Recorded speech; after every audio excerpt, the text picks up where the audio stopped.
I work across the aisle from him, close enough to hear the rhythm of his days. His name is Aaron, late 30s, steady as a clock, the kind of worker managers point to when they need an example of reliability. Each morning he arrives before the lights fully warm, sets his bag down with a soft thud, and opens a spreadsheet that looks like a frozen lake. His face reflects in the screen as if he is staring into water too cold to swim. The office breathes in fluorescent pulses. The air smells faintly of old coffee and dry paper. He moves through it like a man carrying invisible luggage. Money had become his measure. I could tell by the way paydays changed his posture for a few hours, how he glanced at the banking app the way sailors used to scan the horizon for land. Bonuses were little suns that rose and set, bright for a day and then gone, leaving him in the same winter light. He wore success like a coat 2 sizes too heavy. It kept him employed and overheated, but it never kept him warm. At lunch he stayed at his desk, eating in tidy bites while answering messages that multiplied like ivy. He answered with speed that felt like fear. Afternoons were a long tunnel of metrics and meetings. He listened, nodded, took notes, and rarely spoke for himself. When the room laughed, he smiled without sound. A framed certificate leaned on his shelf, a small monument to having survived last quarter. It looked tired. Fridays should have been relief, but they were only a ledge before the next climb. He would leave late, shoulders rounded, knuckles pressed white around the strap of his bag. He walked like a man who had learned to keep going, even when the road was made of nails. I sometimes caught him looking through the window at the strip of sky between buildings. The light there was thin, a ribbon you could almost tie around your finger to remember something important. Whatever it was, he had forgotten it. He had a gentle way with details and a tenderness for order, but his eyes had the dimness of a house where someone has moved out. On Monday mornings, the quiet around him felt heavier, as if the weekend had reminded him of a life waiting beyond the glass. The paycheck was steady, the emptiness was steadier, and somewhere between those two certainties, a question began to rise in him like a slow tide he could no longer ignore. The change began quietly, not with an explosion but with a whisper that grew louder each week. Aaron's days had turned into a treadmill of numbers, and though his pay was steady, his spirit sagged. It was then that Mr. Lewis, an older colleague nearing retirement, took notice. Lewis was the kind of man who carried years, not like weights but like lanterns. His voice had the softness of someone who no longer needed to prove anything. One evening, as the office emptied and Aaron sat finishing another endless report, Lewis lingered behind. He spoke gently, asking Aaron if the work still gave him joy. Aaron laughed in a way that wasn't laughter at all. It was the sound of a man realizing he couldn't remember the last time he had felt joy in his job. Lewis leaned back in his chair, eyes calm, and said something Aaron would carry for weeks. He said that life was never meant to be measured in dollars, but in the quietness of the evenings, in the weight or lightness of the heart when the day is over. He said money feeds the body, but peace feeds the soul.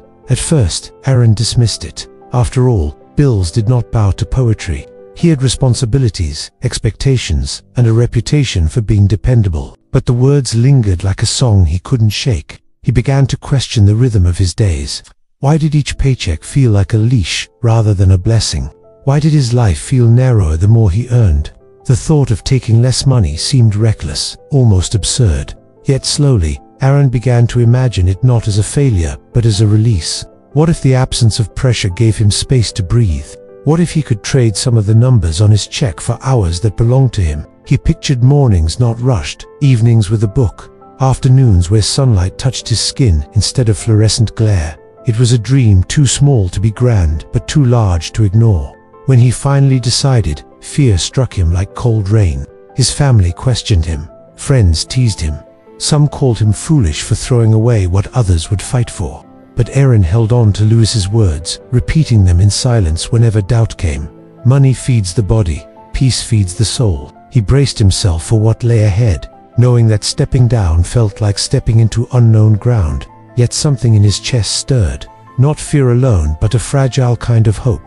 As if for the first time in years, he was beginning to walk toward himself. The day he accepted the pay cut, Aaron walked out of the office carrying the same bag as always, but it felt lighter in his hand. His salary would shrink, yes, but something inside him had expanded. Still, the first weeks were difficult. At night, fear crept in like a draft under a door. He worried about falling behind, about being judged, about whether he had made a mistake he could not undo. The voices of doubt were loud, echoing with every bill that came in the mail. Yet, in between those voices, there were moments of silence, and in that silence he began to hear his own breath again. He noticed mornings differently. The sky, once ignored behind a blur of deadlines, now greeted him in shades of rose and gold. He sat with his coffee a little longer, feeling the warmth in his hands instead of rushing to the train. He discovered time to walk instead of always running, and in that slower pace he saw details he had once forgotten. The laughter of children waiting for school buses, the simple kindness of neighbors waving the way, sunlight danced on ordinary windows. Work no longer consumed him.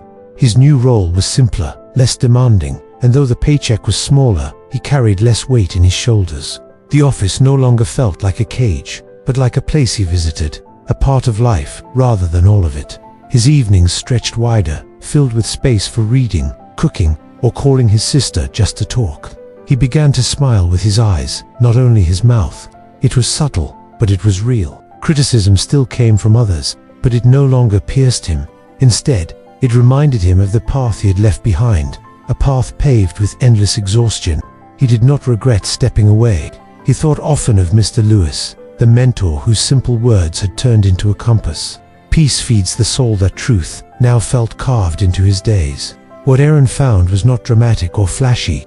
It was the quiet kind of happiness, the kind that blooms in small spaces. Less money had given him more room to breathe, to feel, to live. He realized true wealth was not in the size of his bank account, but in the freedom to live without constant weight pressing him down. He had chosen peace over money, and in that choice, he finally felt rich. Life often teaches us in whispers, not shouts.